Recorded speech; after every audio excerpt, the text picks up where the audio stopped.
Hello प्यारे बच्चों, तो स्वागत है आपका अपने YouTube channel new era success point पर।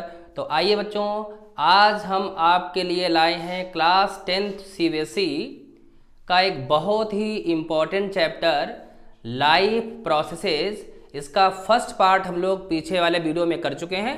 आज हम इसका सेकेंड पार्ट करने जा रहे हैं और इसमें हम लोग क्या पढ़ेंगे, न्यूट्रिशन इन प्लांट्स। प्यारे बच्चों न्यूट्रिशन इन प्लांट्स में जो न्यूट्रिशन होता है वो ऑटोट्रॉफिक न्यूट्रिशन होता है। ऑटो का मतलब होता है सेल्फ, यानी जो प्लांट्स होते हैं, ग्रीन प्लांट्स होते हैं, वो अपना फूड अपने आप सिंथेसाइज कर लेते हैं। तो इसलिए ग्रीन प्लांट्स और साइनोबैक्टीरिया ये सारे ऑटोट्रॉफ्स होते हैं। तो आइए बच्चों शुरू करते हैं। Autotrophic nutrition. बच्चों ऑटोट्रॉफिक न्यूट्रिशन में जो प्लांट अपना फूड बनाते हैं वो कौन सी प्रोसेस के तहत बनाते हैं, उस प्रोसेस का नाम है फोटोसिंथेसिस। बच्चों फोटोसिंथेसिस को अगर हम स्प्लिट करें, तोड़ें, तो बच्चों फोटोसिंथेसिस दो वर्ड से मिलके बना है। एक है फोटो और दूसरा है सिंथेसिस। तो फोटो का मतलब होता है लाइट और सिंथेसिस का मतलब होता है टू मेक। इसका मतलब फोटोसिंथेसिस का मतलब क्या हुआ कि इस प्रोसेस के तहत जो ग्रीन प्लांट्स हैं वो अपना फूड लाइट की प्रेजेंस में खुद बना लेते हैं। कैसे? तो देखिए फोटोसिंथेसिस की डेफिनेशन क्या है। The process by which green plants make their on food from CO2 and water by using sunlight in the presence of chlorophyll is called photosynthesis. तो फोटोसिंथेसिस के लिए चार चीज़ें चाहिए हैं। कौन कौन सी चीज़ें चाहिए हैं? कार्बन डाइऑक्साइड, वाटर, सनलाइट और क्लोरोफिल। ये चार चीज़ें, सनलाइट तो सूर्य से मिल जाती है यानी सन से मिल जाती है। कार्बन डाइऑक्साइड हम लोग कौन सी गैस डिस्चार्ज करते हैं? Carbon dioxide.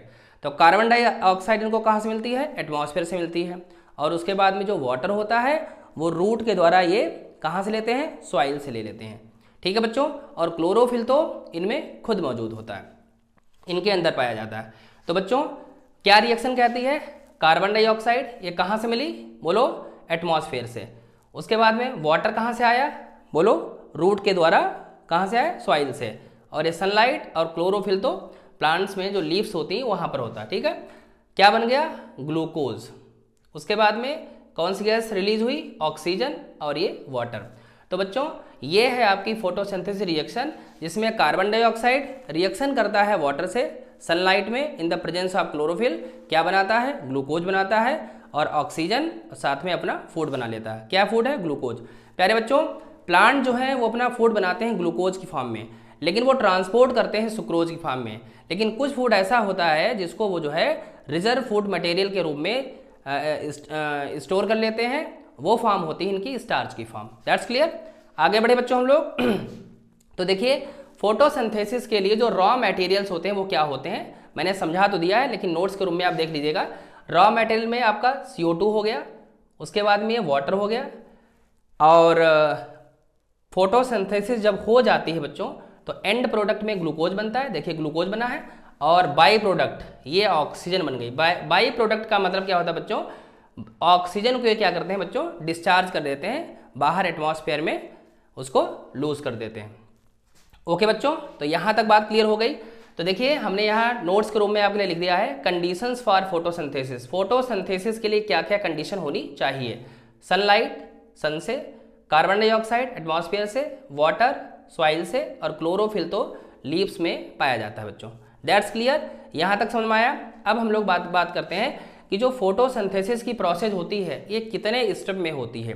देखिए बच्चों सबसे पहले क्या होता है, मान लिया ये लीफ है, तो सबसे पहले क्या हुआ, लीफ में जो क्लोरोफिल है, जो क्लोरोप्लास्ट है, वो कैसा है? सोया हुआ। क्या हुआ? सनलाइट आई, क्लोरोफिल जागा, क्लोरोफिल जाग गया और एक्टिवेट हो गया। और जब क्लोरोफिल एक्टिवेट हुआ तो क्या हुआ? देखिए पहला पॉइंट क्या करा? Absorption of sunlight energy by chlorophyll. Chlorophyll के द्वारा क्या हुआ? सनलाइट के द्वारा जो एनर्जी आ रही है उसको एब्जॉर्ब कर लिया गया।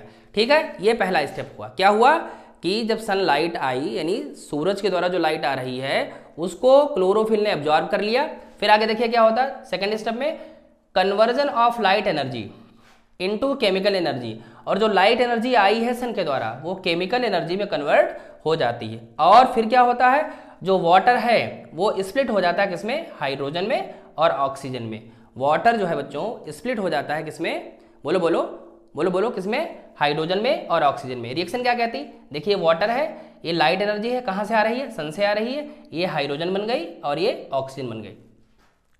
प्यारे बच्चों, ये ऑक्सीजन ये क्या करते हैं, एटमॉस्फेयर में स्टोमाटा के द्वारा फिर से बाहर रिलीज कर देते हैं। उसके बाद में ये बच गई हाइड्रोजन।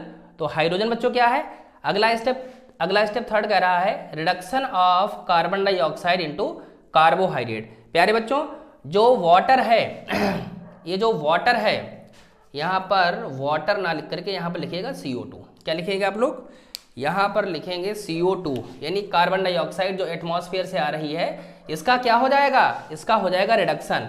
देखिए बच्चों, ये ऑक्सीजन तो कहाँ चली गई, एटमॉस्फेयर में बाय द स्टोमेटा। उसके बाद में जो हाइड्रोजन बची है ये कार्बन डाइऑक्साइड में क्या हो जाएगी, ऐड हो जाएगी। इसीलिए इसका क्या नाम है, रिडक्शन ऑफ, बोलिए बोलिए क्या है, रिडक्शन ऑफ कार्बन डाइऑक्साइड, यानी कार्बन डाइऑक्साइड का क्या हो गया, यहाँ पर रिडक्शन हो गया। रिडक्शन का मतलब क्या होता है, एडिशन ऑफ हाइड्रोजन। तो यहाँ पर क्या हुआ, यहाँ पर कार्बन डाइऑक्साइड में ये हाइड्रोजन क्या हो रहा है बच्चों, जुड़ रहा है। और जैसे ही कार्बन डाइऑक्साइड में हाइड्रोजन जुड़ेगा तो बच्चों ये कार्बोहाइड्रेट में कन्वर्ट हो जाएगा। तो 3 स्टेप हो गए। पहले स्टेप में क्या हुआ, पहले स्टेप में क्लोरोफिल ने लाइट एनर्जी को क्या किया बच्चों, एब्जॉर्ब किया। उसके बाद में क्या हुआ, सेकेंड स्टेप में लाइट एनर्जी कन्वर्ट हो गई केमिकल एनर्जी में, और साथ ही जो वाटर था वो स्प्लिट हो गया किसमें, हाइड्रोजन और ऑक्सीजन में। और थर्ड स्टेप में क्या हुआ, कार्बन डाइऑक्साइड का क्या हो गया, रिडक्शन किसमें, ग्लूकोज में। That's clear. उम्मीद करते हैं आपको ये फोटोसिंथेसिस की प्रोसेस इतनी यहाँ तक समझ में आ गई होगी। That's clear. अब बात आती है कि जो फोटोसिंथेसिस में गैसियस जो एक्सचेंज होता है वो कहाँ से होता है बच्चों। तो बच्चों अब हम बात करने जा रहे हैं एक बेहद इंपॉर्टेंट टॉपिक जिसका नाम है स्टोमेटा। बच्चों स्टोमेटा क्या होते हैं, स्टोमेटा जो है वो टीनी ओपनिंग्स होती हैं जो लीफ की सरफेस पर पाई जाती हैं। एक बात मैं क्लियर कर दूं कि जो लीफ होते हैं बच्चों, डाइकॉट और मोनोकॉट, स्टोमेटा की अगर हम बात करें, अगर प्लांट डाइकॉट है तो डाइकॉट प्लांट में लीफ की जो लोअर सरफेस होती है उस पर मैक्सिमम स्टोमेटा होते हैं, जबकि जो अपर सरफेस होती है उस पर जो स्टोमेटा होते हैं वो नेग्लिजिबल होते हैं, यानी ना के बराबर होते हैं। लेकिन अगर हम मोनोकॉट की बात करें तो मोनोकॉट लीफ में क्या होता है, जो स्टोमेटा होते हैं वो अपर सरफेस और लोअर सरफेस दोनों पर क्या होते हैं, बराबर बराबर होते हैं। ऐसा क्यों होता है, ऐसा इसलिए होता है कि डाइकॉट प्लांट में जो लीफ का अरेंजमेंट होता है वो 90 डिग्री पर होता है। और अगर 90 डिग्री पर, 90 डिग्री का मतलब कंडीशन ऐसी हो जाएगी, मतलब लीफ की कंडीशन ये हो गई। और अगर स्टोमेटा बच्चों अपर सरफेस पर हुए तो सनलाइट में स्टोमेटा खुले रहेंगे, सारा वाटर निकल जाएगा, लीफ क्या हो जाएगी, लीफ क्या हो जाएगी, मुरझा जाएगी, सारा वाटर निकल जाएगा। तो और जबकि मोनोकॉट का अगर हम अरेंजमेंट करें लीफ का, तो मोनोकॉट में लीफ इस तरीके से होती है, ठीक है। तो यहाँ पर मोनोकॉट लीफ में जो स्टोमेटा होते हैं वो लोअर और अपर सरफेस पर दोनों जगह बराबर होते हैं। लेकिन अगर हम डाइकॉट लीफ की बात करें बच्चों, तो डाइकॉट लीफ में क्या होता है कि जो स्टोमेटा होते हैं वो लोअर सरफेस पर होते हैं, जबकि अपर सरफेस पर ना के बराबर होते हैं, नेग्लिजिबल होते हैं। दैट्स क्लियर हो गया। तो स्टोमेटा क्या है बच्चों, stomata are tiny pores present on the surface of the leaves. Okay बच्चों, ये मैंने स्टोमेटा का डायग्राम बनाया है। ये स्टोमेटा की कंडीशन कैसी है बच्चों, ये ओपन स्टोमेटा है और ये क्लोज स्टोमेटा है। ओपन स्टोमेटा कब होता है बच्चों, ओपन स्टोमेटा जब होता है जब वाटर आ रहा है, ये आपकी एपिडर्मल सेल्स हैं, यहाँ पर वाटर एंट्री करता है एपिडर्मल सेल्स में। जब एपिडर्मल सेल्स में वाटर की जो कंसंट्रेशन होती है, एपिडर्मल सेल्स में जो वाटर की कंसंट्रेशन होती है जब बहुत ज़्यादा होती है, यानी कंसंट्रेशन एपिडर्मल सेल में ज़्यादा हो गई और गार्ड सेल में कम हो गई, तो क्या हुआ बच्चों, डिफरेंट रीजन हुए, बोलो high concentration to low concentration. तो वाटर का जो मोमेंट होगा वो हाई कंसंट्रेशन से लो कंसंट्रेशन की तरफ जाएगा और गार्ड सेल्स क्या हो जाएंगी, स्वेलअप हो जाएंगी। जब गार्ड सेल्स स्वेलअप हो जाएंगी तो स्टोमेटल जो ओपनिंग है ये खुल जाएगी, ओपन हो जाएगी और यहाँ से जो वाटर होगा वो ट्रांसपेरेंट हो जाएगा। That's clear. आगे बात करते हैं, ये है बच्चों क्या, क्लोज स्टोमेटा। इसकी बात करें, यहाँ से वाटर क्या हो गया, रिमूव हो गया। जब रिमूव हो जाता है तो क्या होता है, ये श्रिंक हो जाती है बच्चों। तो ये दो कंडीशन हो गई, ये ओपन स्टोमेटा और ये क्लोज स्टोमेटा। अब बात करते हैं स्टोमेटा के फंक्शन क्या होते हैं। तो स्टोमेटा के बच्चों दो फंक्शन होते हैं। पहला फंक्शन क्या है इसका, help in exchange of gases. Stomata से क्या होता है, गैसों का एक्सचेंज होता है। गैसों का एक्सचेंज मतलब कार्बन डाइऑक्साइड और ऑक्सीजन का क्या होता है यहाँ पर एक्सचेंज होता है। That's clear. आगे बात करते हैं, loss of water in the form of water vapour. यही स्टोमाटा से क्या होता है, जो एक्स्ट्रा वाटर होता है उसका क्या होता है, लॉस होता है। किस फॉर्म में होता है, वाटर वेपर की फॉर्म में होता है, और इस प्रोसेस का नाम होता है ट्रांसपिरेशन। तो बच्चों स्टोमाटा के बारे में हमने बता दिया। उम्मीद करते हैं आपको ये सारी चीजें क्रिस्टल क्लियर हो गई होंगी। एक बार मैं आपको क्विक रिव्यू दे देता हूँ, सुनिएगा। सबसे पहले मैंने बताया कि फोटोसिंथेसिस क्या है। तो बच्चों फोटोसिंथेसिस एक ऐसी प्रोसेस है जिसके द्वारा जो ग्रीन प्लांट्स होते हैं, ग्रीन प्लांट्स और साइनोबैक्टीरिया अपना फूड जो है वो अपने आप बना लेते हैं। फोटो का मतलब होता है लाइट, और सिंथेसिस का मतलब होता है टू मेक, यानी लाइट की प्रेजेंस में जो अपना फूड बना लेते हैं, ऐसी प्रोसेस को हम बोलते हैं फोटोसिंथेसिस। और ऐसे ऑर्गेनिज्म को बोलते हैं बच्चों ऑटोट्रॉप्स, और ऑटोट्रॉप्स के द्वारा जो प्रोसेस जो न्यूट्रिशन होता है उसे बोलते हैं ऑटोट्रॉफिक न्यूट्रिशन। That's clear. अब बात करते हैं कि फोटोसिंथेसिस के लिए कौन कौन सी नेसेसरी कंडीशन होती हैं। तो फोटोसिंथेसिस के लिए 4 नेसेसरी कंडीशन होती हैं। क्या क्या है बच्चों, सनलाइट है जो कि सन से आ रही है, ओके बच्चों। कार्बन डाइऑक्साइड है जो कि एटमॉस्फेयर से आ रही है। उसके बाद में वाटर की बात करें जो कि कहाँ से आ रहा है, सॉइल के द्वारा। रूट में क्या है, जाइलम टिश्यू। जाइलम टिश्यू क्या करता है, वाटर का कंडक्शन करता है। और बच्चों क्लोरोफिल की बात करें तो प्लांट्स में जो लीव्स होती है उनमें पाया जाता है, ओके बच्चों। फिर मैंने बताया कि फोटोसिंथेसिस के 3 स्टेप होते हैं। सबसे पहला स्टेप क्या है बच्चों, कि जब सनलाइट पड़ी तो क्लोरोफिल जागा, ठीक है, और उसने लाइट को ट्रैप कर लिया। उसके बाद क्या हुआ, लाइट एनर्जी जो थी बच्चों वो केमिकल एनर्जी में टूट गई, कन्वर्ट हो गई। उसके बाद क्या हुआ बच्चों, जो वाटर था वो हाइड्रोजन और ऑक्सीजन में स्प्लिट हो गया।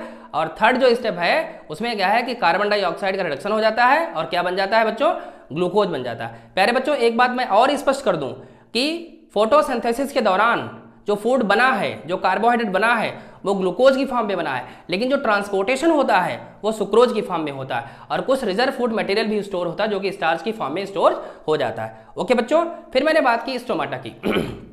स्टोमाटा बच्चों मैंने कहा ये टीनी पोर्स होते हैं, टाइनी पोर्स होते हैं, लीफ की सरफेस पर मौजूद होते हैं। एक बात मैंने आपको और बताई कि डाइकॉट में जो स्टोमाटा होते हैं वो लोअर सरफेस पर होते हैं, जबकि मोनोकॉट लीफ की बात करें वहां पर स्टोमाटा लोअर सरफेस और अपर सरफेस दोनों पर जो है इक्विवेलेंट होते हैं। That's clear. फिर मैंने बताया कि स्टोमाटा की 2 कंडीशन होती हैं। एक कंडीशन होती है क्लोज स्टोमाटा, और एक होता है बच्चों ओपन स्टोमाटा। ओपन स्टोमाटा की बात करें तो उसमें क्या होता है, गार्ड सेल स्वेल अप हो जाती हैं और जो स्टोमाटल पोर होता है वो खुल जाता है। अगर हम क्लोज स्टोमाटा की बात करें तो यहाँ पर क्या होता है बच्चों, जो स्टोमाटल ओपनिंग होती है, जो वाटर वहां से रिलीज होता है तो स्टोमाटल ओपनिंग क्या हो जाती है, क्लोज हो जाती है। तो 2 कंडीशन हो गई आपकी किसी स्टोमाटा की। आगे बात करते हैं स्टोमाटा के फंक्शन क्या होते हैं। तो ध्यान रखना प्यारे बच्चों, स्टोमाटा के 2 फंक्शन होते हैं। एक फंक्शन स्टोमाटा का क्या होता है, गैसियस एक्सचेंज, और दूसरा होता है प्यारे बच्चों ट्रांसपिरेशन। तो उम्मीद करते हैं आज का लेक्चर आपको पूरी तरीके से क्रिस्टल क्लियर हो गया होगा। तो प्यारे बच्चों मिलते हैं हम लोग अगले वीडियो में, तब तक के लिए सभी को नमस्कार।